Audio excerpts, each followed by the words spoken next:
We will consider two questions. What is the link between peace and courage, and how can we help others to take courage? Let's begin with reading John 16, verse 33. On the evening before his death, Jesus told his apostles, John 16:33, I have said these things to you so that by means of me you may have peace. In the world you will have tribulation, but take courage. I have conquered the world. The key words are peace and courage. Now, the Watchtower from which our comments are taken uses this same verse in connection with the ransom arrangement. The article states, the ransom is an expression of courage. And indeed, we can say that courage is connected to the ransom in two ways. For Jesus, paying the ransom required courage. For us, receiving the ransom gives us courage. Now, before we will consider the expression take courage, let's first look at the word peace. What is the peace that we receive by means of Jesus? Well, it's the inner calmness, the tranquility that we feel when we perceive that we are approved and loved by Jehovah and by Jesus. And what is the reason why we have such inner peace? It is because of the ransom arrangement.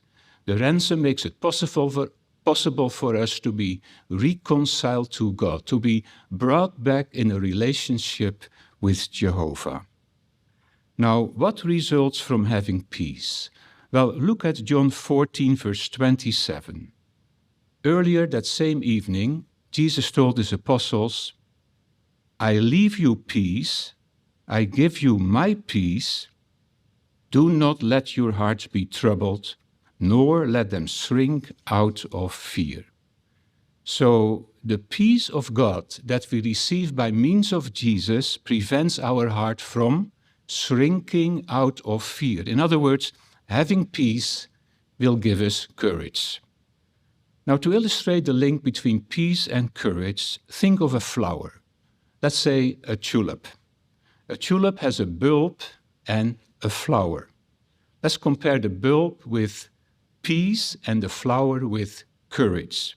Now, just as a tulip grows out of a bulb that a gardener placed in the soil, so courage grows out of inner peace that Jehovah put in our heart. Without a bulb, there is no flower. Without inner peace, there is no godly courage. So what do we need to do in order to obtain peace and courage? Well, there is a saying that points in the right direction. The saying is, a Bible that is falling apart usually belongs to a person who is not. And indeed, we need to use the Bible often. We need to study it. We need to meditate upon it. The more we do so, the more courageous we will be. Now, let's return to John 16, verse 33, and consider the two words of our daily text. Take courage.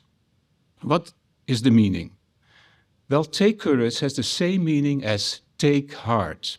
In fact, the word heart and the word courage come from the same Latin word, cor. So take courage means be encouraged because of something. Now, as you can see on the monitor, the Bible records 5 instances where Jesus used the expression, take courage. In speaking to a paralyzed man, Jesus said, take courage. In speaking to a woman who suffered from a flow of blood, Jesus said, take courage. In speaking to the frightened apostles who saw him walking on the sea, Jesus said, take courage. In speaking to his apostles during the evening before his death, Jesus said, take courage. In appearing to the apostle Paul, Jesus said, take courage. Now, when we take a closer look at these 5 instances, we will note that Jesus followed a pattern whenever he used that expression. Each time, after saying, take courage, what did Jesus do? He added a reason. Jesus did not only give a command, but also a reason that helped his listeners to understand why they could be encouraged. For example, look at Acts 23:11, where Jesus spoke to Paul. Now, at the end of the first sentence, we see the words, "Take courage." Then what is the next word that Jesus said? For, meaning for the reason that, or because. So the word for introduces the reason why Paul could take courage. Thus we could read that part of the verse as follows. Take courage. Why? For the reason that just as you have given a thorough witness about me in Jerusalem, so you must also bear witness in Rome. Well, the clear reason that Jesus added to his command, no doubt encouraged Paul. Now, in the other instances where Jesus said, take courage, the word for is implied. The monitor shows the reasons that Jesus added in the other instances. Matthew 9:2. Take courage. Why? Your sins are forgiven. Matthew 9:22. Take courage. Why? Your faith has made you well. Matthew 14:27. Take courage. Why? It is I. Do not be afraid. John 16:33. Take courage. Why? I have conquered the world. Now, how can we imitate the pattern that Jesus set? When encouraging others from the platform or in a private conversation, we tell them not only what to do, but also why they should do so. We try to persuade their mind by giving reasons for their actions. Now, what else do we see in the pattern that Jesus followed? In encouraging others, he tried not only to persuade the mind, but also to move the heart. We can see that in 3 of the examples we just considered. As you see on the monitor, here is example 1. Matthew 9:2. Jesus did not just say, take courage, but he said to the paralyzed man, take courage, child. What a touching way to address that paralyzed man. He must have felt secure like a child in the arms of his father. No doubt, Jesus' words moved the man's heart. Example 2, Matthew 9:22. Jesus did not just say, take courage, but he said to the woman suffering from a flow of blood, take courage, daughter. How tenderly did Jesus treat the ailing woman by calling her daughter. It was a word of affection that Jesus had never used before when addressing a woman. No doubt, Jesus' words moved the woman's heart. Example 3. The last evening before Jesus' death, he was together with his apostles in the upper room in Jerusalem. Now let's imagine what happened shortly before Jesus told them, take courage.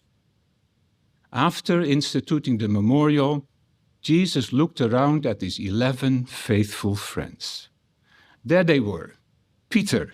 Jesus couldn't help but love him. So impulsive, but so sincere. There was James and his younger brother John, once sons of thunder, but how had they changed for the better? Still zealous, but also compassionate. And there was Andrew, one of the first disciples he talked to, still going strong.